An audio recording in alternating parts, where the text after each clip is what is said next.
Nous bénissons le nom du Seigneur pour ce matin. Nous sommes entrés dans un nouveau mois. Nous avons terminé maintenant notre mois de jeûne. Mais parce que nous n'avons pas terminé notre programme de restauration et les enseignements, nous allons continuer.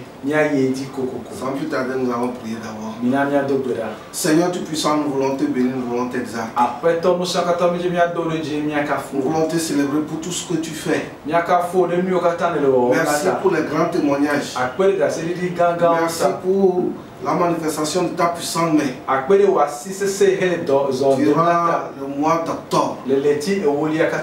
Seigneur, toi qui es le début et la fin, continue avec nous. Viens nous donner ta parole. Au nom de Jésus-Christ. Amen. Amen. En ce jour 1er novembre, nous voulons bénir le nom du Seigneur pour tout ce qu'il nous a fait. Cette année 2020, une autre année qui porte une autre étiquette. Mais voilà, Dieu n'a pas changé et sa parole n'a pas changé. Tout ce qu'il a dit, tout ce qu'il a déclaré, c'est ce qu'il réalise. C'est son programme qui est en train de se matérialiser. Même si l'ennemi fait quelque chose, il ne peut rien réaliser s'il ne reçoit pas une autorisation de la part du Seigneur. Comme nous sommes dans la vision de la restauration, nous avons passé les 4 dimanches dans le mois d'octobre pour parler de la restauration, et les 3 derniers dimanches nous avons touché la restauration de l'être humain. Nous avons dit que l'être humain est l'élément essentiel dans le programme de restauration de Dieu. C'est pourquoi nous avons touché les 3 domaines de l'homme, l'esprit, l'âme et le corps. Et nous allons relire dans 1 Thessaloniciens 5, le verset 23. L'apôtre Paul dit, et on peut nous le lire. 1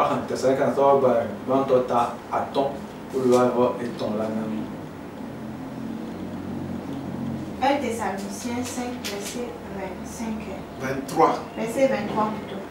Que le Dieu de paix vous sanctifie lui-même tout entier et que tout votre être, l'esprit, l'âme et le corps soient conservés irrépréhensibles lors de l'avènement de notre Seigneur Jésus-Christ. Amen. Dans la vision de Dieu, l'esprit, l'âme et le corps doivent être conservés irrépréhensibles. L'esprit, l'âme et le corps, ce n'est pas une partie qui doit être conservée pour un temps, une autre partie. Tout se joue en même temps.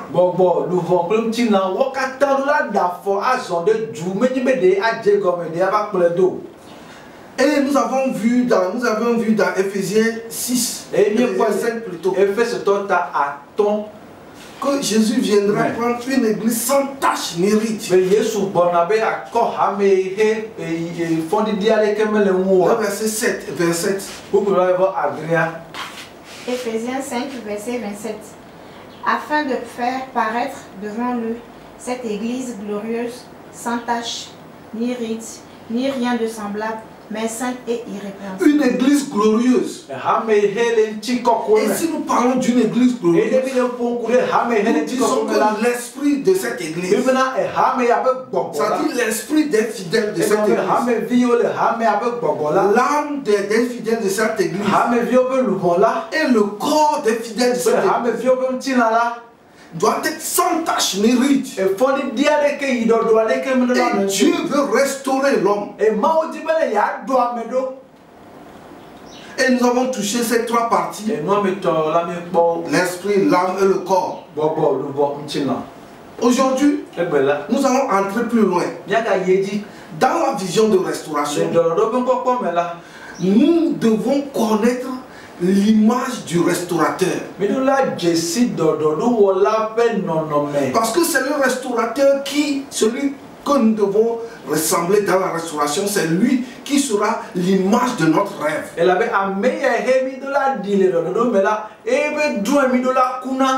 Nous devons, dans la vision de restauration, restaurer l'image de Dieu et de son Christ. Et restaurer l'autorité de Dieu et de son Christ.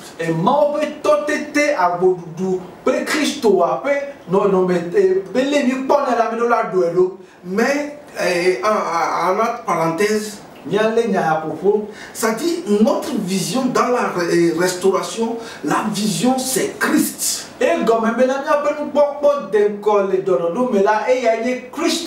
Parce que la Bible dit il y a un seul Dieu. 1 Timothée 2, le verset 5. 1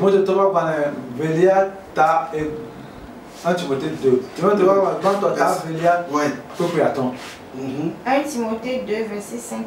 Oui. Car il y a un seul Dieu. Il y a un seul Dieu. Et aussi un seul médiateur entre Dieu et les hommes. Un seul médiateur entre Dieu et les hommes. Il n'y a pas d'autre médiateur. Il y a Actes 4, le verset 13. Il dit même, il y a verset 12, il y a de salut en aucun autre. Oui. Acte 4, verset 12. Il n'y a de salut en aucun autre, car il n'y a sous le ciel aucun autre nom qui a été donné parmi les hommes par lequel nous devions être sauvés. Il n'y a pas. Le seul c'est Jésus. Parce que c'est lui qui a vaincu la mort. C'est pourquoi c'est lui le restaurateur par excellence. Et nous, dans la vision de la restauration, c'est son image que nous visons. Parce que dans Éphésiens 4, le verset 11 jusqu'à 13, les apôtres, les prophètes, les évangélistes, les pasteurs et les docteurs ont été donnés à l'église pour le perfectionnement des saints en vue de l'œuvre du ministère, afin que nous puissions atteindre la mesure de la stature parfaite de Christ.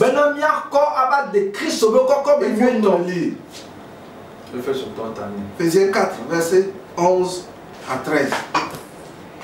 Éphésiens 4, verset 11 à 13.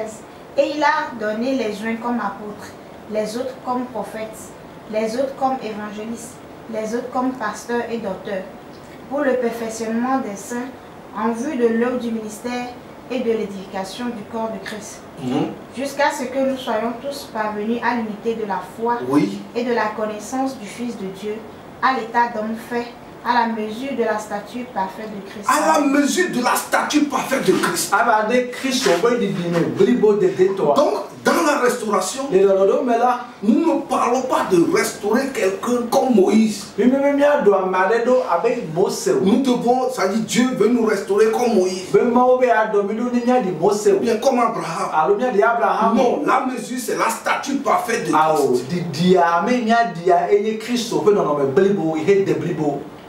Et nous ressemblons, nous atteignons cette mesure dans toute sa globalité. Notre esprit doit atteindre ce niveau. Notre âme doit atteindre ce niveau. Notre corps doit atteindre ce niveau. Nous avons appris qu'il y a 12 domaines dans tout l'être humain. Donc, et l'intuition, et la conscience, l'adoration, la pensée et la volonté, les émotions, les trois domaines de l'inconscient. L'inconscient profond, l'inconscient simple et le subconscient.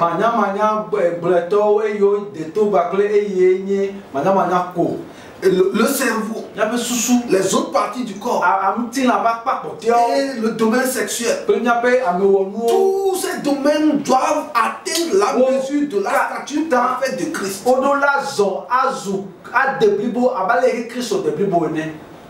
Parce que comme nous participons à la chair et au sang, et Hébreux 2, le verset 4, le verset 14.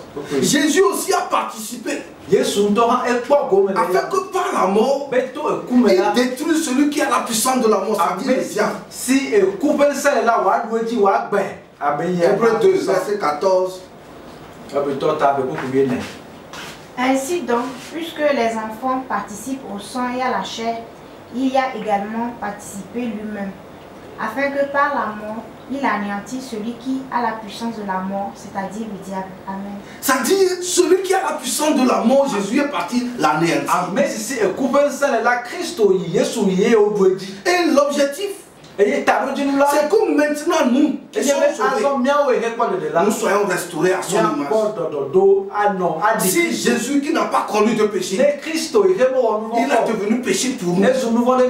Maintenant qu'il est dans sa gloire, nous devons atteindre sa dimension. Ça c'est très important.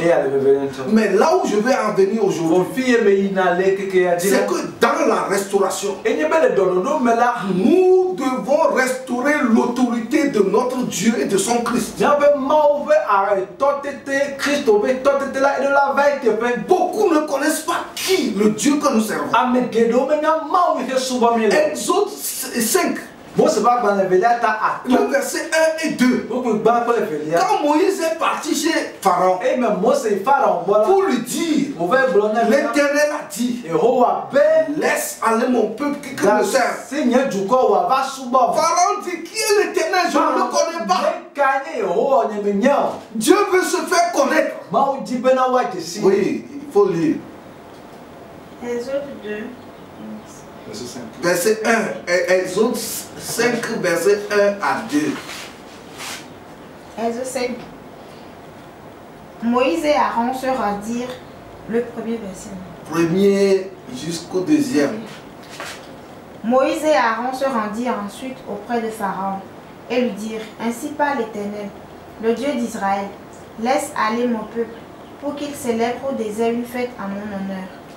Pharaon répondit, qui est l'Éternel, pour que je obéisse à sa voix, en laissant aller Israël? Je ne connais point l'Éternel, et je ne laisserai point aller Israël. Pharaon dit qu'il ne connaît pas l'Éternel. C'est pourquoi Dieu s'est révélé à lui. Dieu a étendu sa main. Et Pharaon a découvert qui est Dieu. Mais Pharaon n'a pas découvert qui est Dieu s'il n'a pas passé par Moïse. Moïse a été l'instrument que Dieu a utilisé pour que Pharaon le connaisse. Dans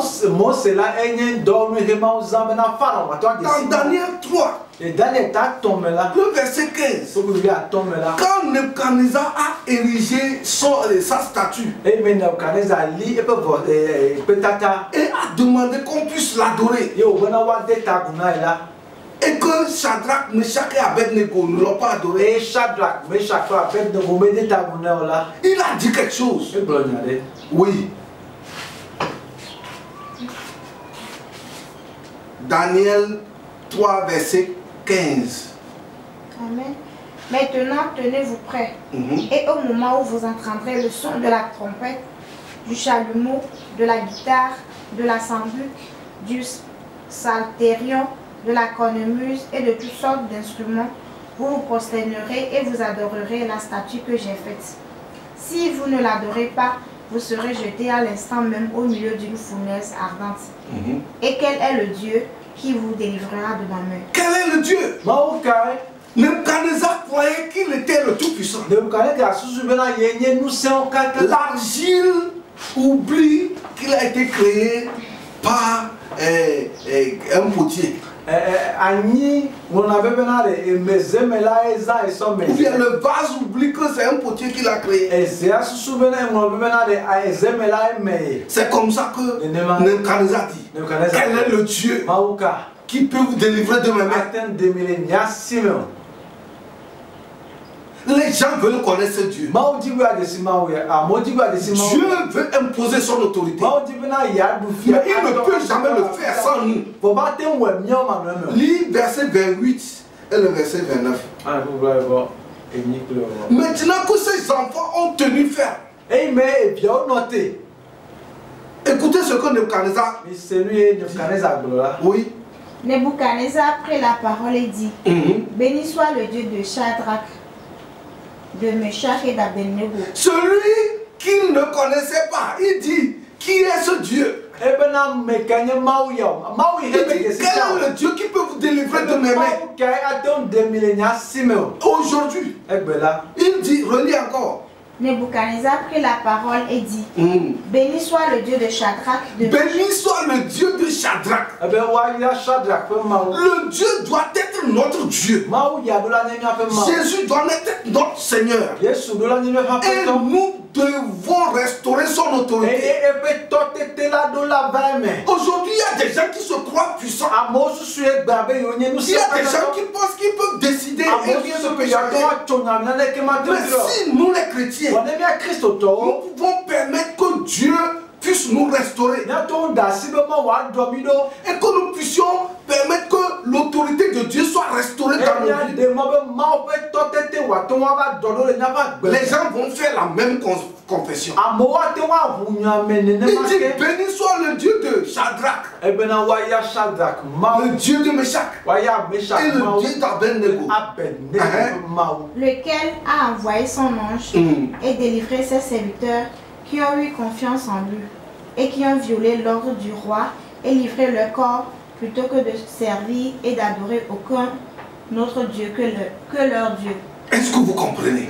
Donc, si nous pouvons faire ça, si nous pouvons restaurer l'autorité de Dieu dans nos vies, pour ne pas craindre les menaces, pour ne pas craindre les terreurs de la nuit, pour ne pas craindre ce que les gens nous font et compromettre l'autorité de notre Dieu, si nous pouvons restaurer l'autorité de Dieu et de son Fils Jésus-Christ, celui qui a vaincu la mort et le séjour des morts, celui qui a les clés de David, celui qui a les clés de la mort, celui qui ouvre et que personne ne ferme, celui qui ferme et que personne n'ouvre. Même dans Apocalypse, quand on a présenté le livre d'Apocalypse 5, personne ne pouvait lire, mais Jésus-Christ a pu l'ouvrir. Et quand Jésus l'a ouvert, il a reçu l'adoration. Nous avons besoin de restaurer l'autorité de notre Dieu. C'est quoi la restauration de l'autorité de Dieu? Là, nous allons restaurer l'autorité de Dieu dans notre vie en commençant par respecter Dieu. Les chrétiens sont ceux qui minimisent Dieu. C'est ce qui se passe dans les maisons. Il y a des parents que les enfants ne considèrent pas parce que c'est papa. Il appelle papi. Pape. Il leur donne des noms. Mais ce ton, quand il arrive au service, bienvenue directeur. Et mes respects directeur. Et mon directeur. Quand il appelle des gens, même quand vous voyez les soldats, quand son chef l'appelle au téléphone, il est au garde à vous. Même au téléphone. Parce qu'il connaît l'autorité de son patron. Mais aujourd'hui, les chrétiens ne respectent pas Dieu. Nous disons que Dieu comprend, que Dieu peut faire des choses. Au lieu que nous permettions à Dieu de pouvoir s'imposer par nous pour restaurer ton autorité. À tel enseigne que nous puissions arrêter les velléités du diable. Nous n'arrivons pas. Mais l'heure est arrivée que l'autorité de Christ, que l'autorité de Dieu soit restaurée dans nos vies. Nous devons nous engager. Nous devons prier. Nous devons chercher ça. Et notre esprit, notre âme et notre corps, avec tous les domaines, doivent ressentir la restauration de l'autorité de Dieu et de Christ. Leur autorité. Nous ne voulons pas utiliser l'autorité de Jésus-Christ seulement sur les gens. Mais nous devons utiliser l'autorité de Jésus sur notre vie premièrement. En nous référant à Christ en toutes choses. Aujourd'hui, ceux qui font de la pagaille avec Christ, ce sont les chrétiens. Parce qu'on dit qu'on est sauvé. Et c'est fini. Non, nous sommes sauvés pour une raison. L'ennemi est en train de faire beaucoup de choses. La Bible dit les ténèbres couvrent la terre. L'obscurité les peuples. Mais sur toi, l'Éternel se lève. Donc l'Éternel doit avoir son autorité sur nous. Ça dit quand nous voulons faire quelque chose, nous devons nous référer à lui. Si Jésus était à ma place, qu'est-ce qu'il fera? Et nous devons lui demander, Seigneur, que dois-je faire dans cette situation? Que dois-je faire dans cette situation? Tout ce qu'il nous dit, si nous le faisons, nous réussirons. Si Jésus nous accompagne dans la mort sera la vie pour nous. Mais si nous ne cherchons pas l'autorité de Christ et que nous avons la vie, cette vie aussi est une mort. Parce que l'autorité de Christ n'est pas là. Aujourd'hui, les chrétiens veulent utiliser Jésus seulement comme une baguette magique. Seigneur, tu es notre sauveur. Oui, c'est toi qui nous sauves. C'est toi qui nous délivres. C'est toi. Tu as dit invoque-moi et je te délivrerai. Mais Jésus est quoi pour toi? Est-ce qu'il est ton Seigneur? Est-ce qu'il domine sur toi? Est-ce que son autorité te dirige? Ou bien tu l'utilises seulement comme une baguette magique? C'est un travail que nous devons faire. Moi aussi je suis dedans. Toi aussi tu es dedans. Toi qui m'écoutes, tu dois tout faire. Toi qui me vois, tu dois tout faire. Pour que partout tu te trouves, en privé ou en cachette, que Jésus puisse exercer son autorité sur toi. Et quand cette autorité est restaurée, les autres miracles vont se suivre. Élie a dit, je suis serviteur de l'Éternel. 1 roi 17, il ne va plus pleuvoir. Non, on ne va pas lire. Et il n'a pas plu. Et quand il allait pleuvoir, dans 1 roi 18, il a prié, on va dire verset 41, et la pluie est tombée. Mais bien aimé, ces gens sont des gens de l'Ancien Testament. Mais nous, dans la Nouvelle Alliance, nous avons plus de grâce. C'est pourquoi nous devons restaurer l'autorité de Christ dans nos vies, partout. Au foyer. Aujourd'hui, il y a des hommes, des époux qui sont des barons dans la famille. Ce sont des commandants. Quand il arrive à la maison, les enfants, tout le monde se cache. Où est Christ là-bas? Où est l'autorité de Christ sur ta vie? Et à cause de l'émancipation aussi, il y a des femmes qui ont la gueule. Quand l'homme dit 1, la femme dit 10.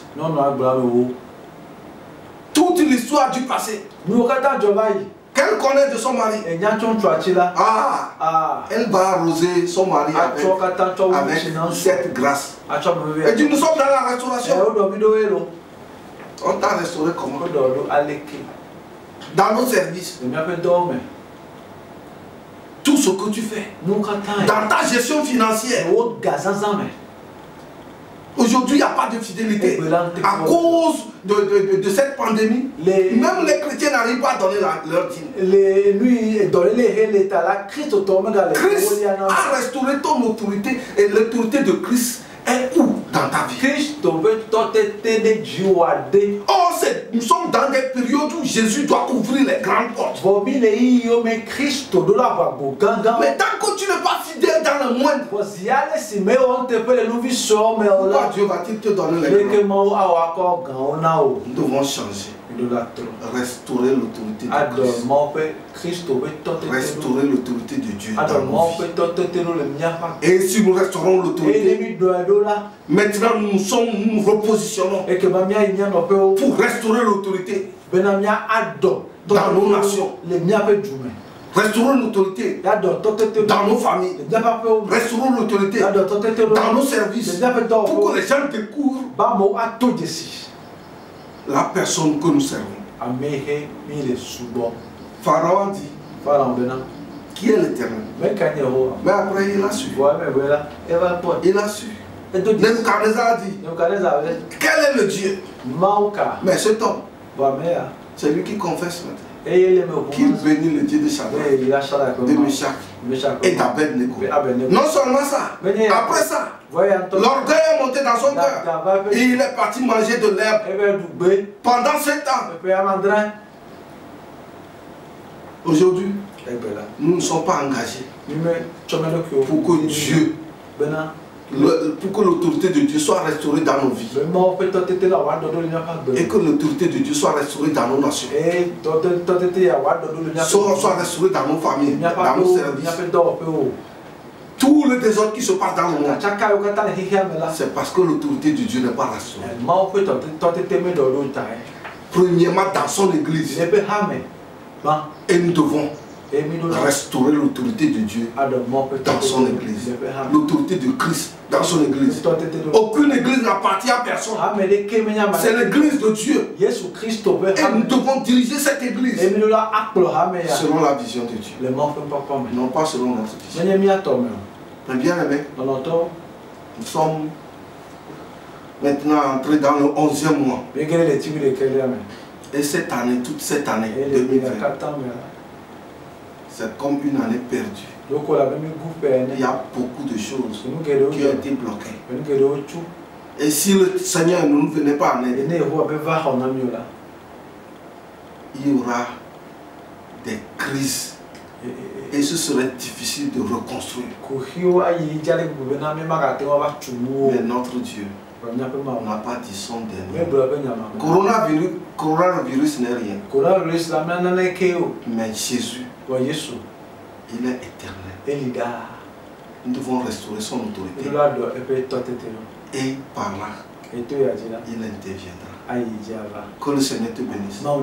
Qu'il te garde. Qu'il se manifeste dans ta vie. Au nom de Jésus-Christ. Nous allons prier. Seigneur Tout-Puissant, nous voulons te bénir pour ta parole. Seigneur, nous t'appelons Seigneur parce que tu dois dominer sur nous. Et ton autorité doit se manifester. Nous demandons que ton autorité se manifeste dans nos vies. Que ton autorité se manifeste dans nos familles. Que ton autorité se manifeste partout. Seigneur, prends le contrôle de notre être, de toute notre personnalité. Sois le maître absolu. Manifeste sa gloire. Oh Seigneur, reçois l'honneur, reçois la louange, reçois la magnificence. Nous confions nos nations en terre. Seigneur, interviens. Et dans ta main, tous ceux qui demandent qu'ils ne te connaissent pas, manifeste-toi. Tous ceux qui t'ont ignoré, visite-les. Seigneur, que cette année ne finisse pas. Pour que les gens te connaissent. Ceux qui vivent dans la corruption, ceux qui vivent, Seigneur, dans les faussetés, et qui même confessent ton nom. C'est toi qui es avec eux pour vivre dans la corruption. Seigneur, visite-les. Sauve nos nations. Sauve l'Afrique. Sauve le monde. Sauve-nous. Viens à notre secours. Au nom de Jésus-Christ. Amen. Amen. Bien-aimé, que Dieu vous bénisse. Au nom de Jésus-Christ. Amen. Amen.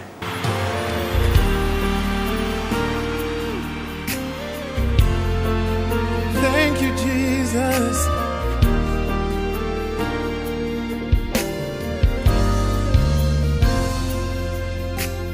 Hallelujah. You are who you are, yesterday, today, and forevermore. What you say is what you do. You never fail, you never change. You are faithful till the end. Faithful God, I worship you. I worship you. You're too faithful to fail me. You're too faithful to disappoint me. You've proven yourself in my life, and I've come to realize you're too faithful to fail me. You're too faithful to fail me. Oh Jesus, you're too faithful to disappoint me. You've proven yourself in my life, and I've come to realize you're too faithful